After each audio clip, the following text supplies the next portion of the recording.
மனதில் எழும் குழப்பங்கள் அனைத்தையும் நீக்கிடுவாய். மலர்ந்திடும் நல் சிந்தனையை உள்ளத்தில் ஊட்டிடுவாய். எனக்கு சத்குரு உண்டு என்ற நம்பிக்கை தந்திடுவாய். என்றும் தைரியம் பொங்கிட அருள்வாய். பயம் என்ற பிணியை போக்கும் பரம வைத்தியனே, பாதம் சரணம் என சொன்னால் காக்கும் கருணையே.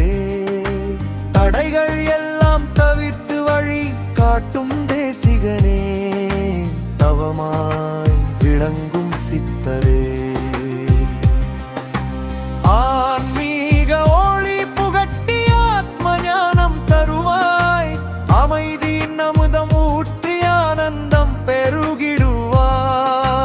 அச்சமில்லை என்ற உறுதி உள்ளத்தில் மலர்விக்க அருள் புரியும் பழனிச்சாமியே. மன நிம்மதி தரும் மௌன கூறுவே, மன தைரியம் வளர்த்து